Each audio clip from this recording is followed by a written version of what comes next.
okay, Devin. Use your big boy words. Use your big boy. I'm dead. Devin's dead. I'm dead. We're all dead. Mix. So we got Dill versus Vinnie. And they're sort of hovering around the stages right now. Tokens above Final Destination. I would personally like to see this pick. So we have Mewtwo versus Sheik. Dill does have a Mewtwo. They bust out every now and then, depending on the matchup. Now, I like this particular matchup, and I really hope it works well in Dill's favor because of the way that he's able to space out with the back air, the up air, down tilt, moves that utilize Mewtwo's tail should help him keep Vinnie at bay. And he's able to meet the Needle Storm with either Confusion to reverse the needles in his own favor, or he has Shadow Ball, very strong projectile. Yeah, I mean, he's talked a little bit about what characters he likes to use against certain characters, and I'm pretty sure he mentioned something about Mewtwo versus Sheik. So, you know, it's not that big of a surprise he's going to go for this, but if he ends up taking the first game, you know, it could turn into a counter pick, whereas Vinnie is known to go for his Cloud or Rosalina.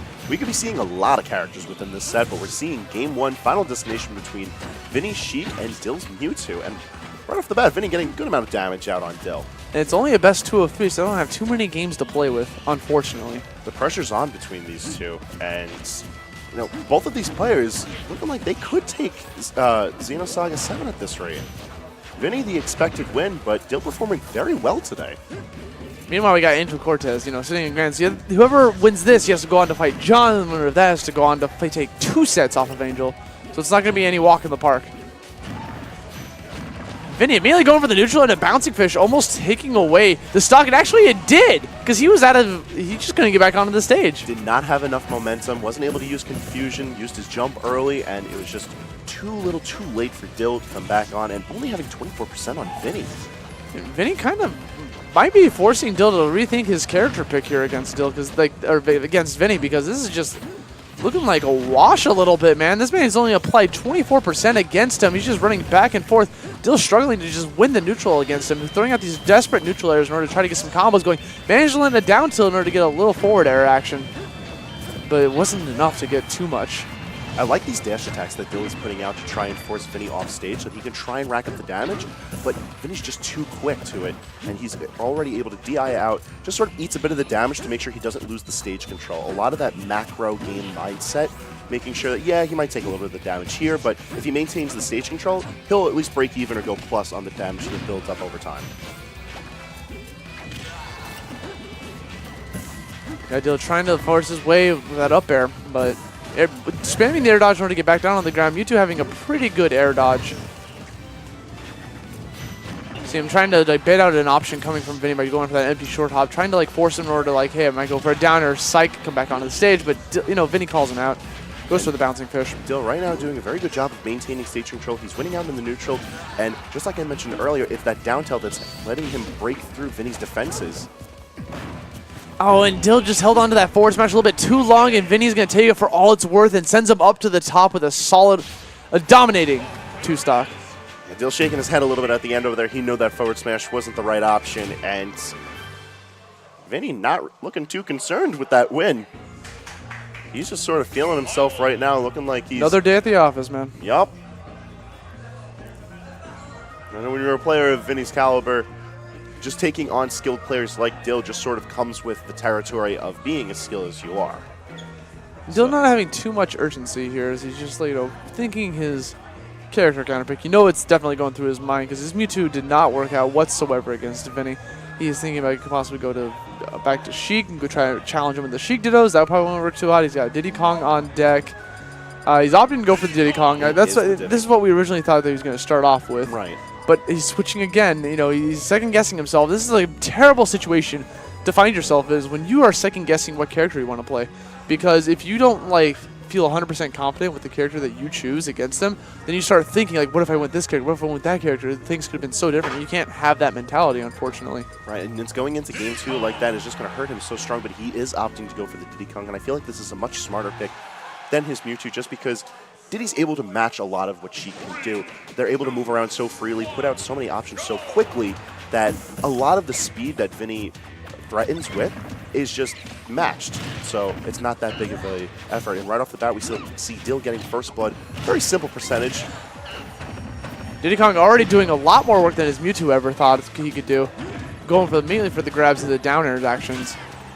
And now we see Vinnie going for the burst option of the dash attack in order to just apply a little bit of pressure against Dill. Dill running back and forth, banana peel in Vinnie's favor, forces the trip, but misses the forward tilt because Dill going for the trigger-happy spot dodge. That was such a smart option coming from Dill, man. The man was just spamming jab, so he just dumped over him and just spiked him into the ground. Just bring the hammer down, and the forward smash is going to be able to do it. Completely different game. This is looking like a 180 from game one. Dill in complete domination of the way that the match is flowing. He's controlling the momentum of the match, and this is exactly where Diddy Kong is the strongest. And Vinnie at a very strong disadvantage right now, not really able to sit in position to needle camp. He's not really able to rack up damage. He's not even really trading. He's just sort of taking his knocks and waiting for some sort of situation for Dill to slip up, but Dill is looking pretty strong right now. Now Dill tries to go for a couple pummels, but Vinnie's going to break out of that immediately. Now we see Dill sitting at 113%. Vinnie has him off stage. We could have an edge guard opportunity coming for Vinnie. Possibly a Needle Storm into Bouncing Fish, but Dill just rolls right back onto the stage and erases any potential chance of dying. But as I say that, an unfortunate rapid jab is going to lock Dill in place, and Vinnie monopolizing on the situation. And now ledge is back in his favor, having 63% on deck. Dill trying to make the most of this now so that he can get something out of this percentage lead. He tries to go for the monkey flip, but Vinnie's going to interrupt that with a banana peel throw. Trying to wall him out once again with these forward airs. He's sitting at 92%, 94%, 98%, 104%. He has him off the top. The damage just keeps rising and rising.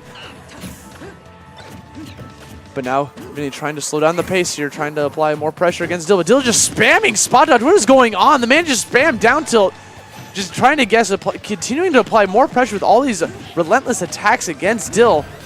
Now that Dill is getting much more aggressive, this is where Vinnie's able to get in a lot more hits of his own. It's where he's starting to gather a lot more advantage. And Dill almost taking away the game because he punished Needle Storm. Vinnie just hasn't had any time to get any damage or any charge with these needles. And going for a risky up smash there, but he actually didn't get punished for it, so why not? He's expecting Vinnie to roll to the right, and he actually misses that up smash confirm out of the down tilt. This is looking pretty desperate for Dill. He's trying to take away Vinnie's stock. Vinnie's slowly trying to climb the ladder against him. Already putting him at 79%. It hits him with the bouncing fish. Is really bad for Dill. But he instead of is going to clutch out game two. Fantastic movement from Dill. Instead of opting to go for the ledge, the man just goes for a back air instead and just knocking him off the side. Dill taking Vinnie to game three. It was excellent recognition by Dill because he knew if he returned to the ledge situation, it would just keep going in Vinnie's favor. Vinnie had control of that ledge. But now, Dill decided just to go for the YOLO back air, and it worked so well in his favor. And now they're sitting at 1-1. See Devin all the way on the stairs trying to support his brother by telling him tips instead of manning the stream. But what a godlike man. He's just like hovering on the stairs, just waiting for a response. What a guy. But that's Dill. As you can see right there, Dill's like off the side because he's talking to Devin about like what character to use, what counter pick to do. Because Vinnie also has the edge of counter picking Dill depending on what character he says. If he decides to stay Diddy Kong, Vinnie does have the ability to switch to Cloud or Rosalina against him. So Vinnie, but you know, Dill gets first pick on what character he wants to use. So he try to avoid that. But I think he should stick with Diddy Kong, in my honest opinion. I would definitely agree. Dill just ran away with so much momentum. He was able to put out so much pressure, and when it was getting towards the end, you saw Dill fishing for those up smashes where you thought the momentum was going to break, but he composed himself so well, and in that clutch situation just netted that game too. It was very smart of him. Now, depending on where the stage goes, I don't know if that's going to have that big of a difference. But the real question I have is Vinnie going to stay chic? I think the real question is that this counter pick is taking way too long, and I think they just need to decide and get on with the game. Do we have Bear with like a clock or something? Because they're taking quite some time to pick a stage here. This is the classic Dill as well. Dill likes to go to the bathroom and everything in between games, and he's thinking so hard about what to do. He's getting another coach from the kill stage. Devin, can we get a stopwatch or something and get this game going? Like, okay, he's opting to go for Mewtwo. I'm not sure I agree with this counter pick. To the Mewtwo.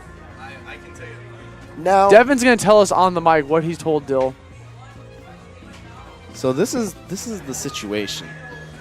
Dill is deciding his character because Vinnie said, let's go to Town and City. And so Town City is Sheik's worst stage versus Diddy because it's really easy to do up throw up air. So Dill's like, do I stay Diddy? Because you're going to go Rosalina. And I don't want to do that matchup. That matchup is ass. So now I was like, oh, do I go Mewtwo? Which maybe, because, hey, kill power. It's a real toss-up here. Knowing the stage ahead of time definitely adds another level of complexity into this counter pick, and I could see why he would pick Mewtwo. I do agree that was too long, though. Like, that was way too long of a counter pick. Like, It was like a minute and a half. That's still a minute. Wait, no, and a that half. was like You're 5 minutes, No, dude. it That match wasn't. could have been over by then. No, You don't it's know. not actually. Get out of here. Either way, we're going into Game 3 between Dill and Vinnie, and this is loser semis. This is best of 3. This is tournament game between these two very strong players, and right off the bat, we're seeing a much bigger difference between Game 1 Mewtwo and Game 3 Mewtwo, having 46% on deck already for him.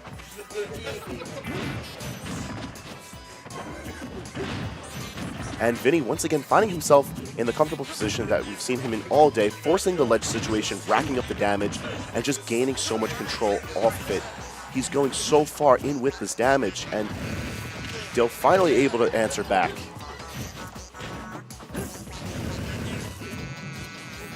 Okay, Dill trying to, apply a little bit of damage there with that neutral. Great combo starter. But Vinnie going for the double jump at the neutral in order to try to just apply a little bit more damage against Dill. Dill's going to chill on that ledge, try to roll back on, but Vinnie has all options covered. Goes in for the roll, throws him up into the air, hits him with the up air, and kills him off the top due to the low blast zones. And just like that, Vinnie is in full control of this match. Dill's got to figure out something to do. He's got Vinnie at 97%. This is still a possible game for him. And once again, trying to go for the neutral air just in case Dill's going to approach him a little bit, but Vinnie just opted to stay back, throw some Needle Storm, but ends up back throwing him off stage, but not enough to get the kill due to a too low percent. One more grab will be able to get it for him. He's looking for an air dodge, but Vinnie just double jumps out of that situation. Because if he would have air dodged, we would have had a clean Shadow Claw coming from Dill. Going for a risky up smash, uncharacteristic of Dill. But Vinnie going very deep for it, almost eating the 2-frame, and because he just throws it out again! He just lets it happen. He just throws it. You're done. Your dinner is served. On a silver platter.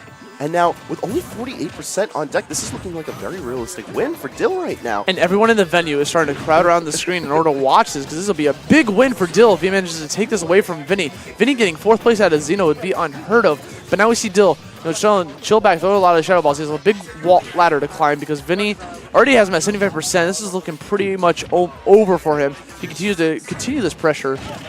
And just hit him with the sour spot of O Smash, sending him off to the right. You know he's looking for that sweet spot instead. Dill barely missing that ledge, but no counteractive coming from Vinnie. Looking for that Needle Storm into Bouncing Fish, but Dill's not going to give it to him. And now Dill is sitting in control of the stage. He's forcing Vinnie to approach. Vinnie looking to secure this stock as quick as he can. Or else Dill's going to be able to rack up the damage, and this could be a very even fight very quickly. There's a little mini Shadow Ball.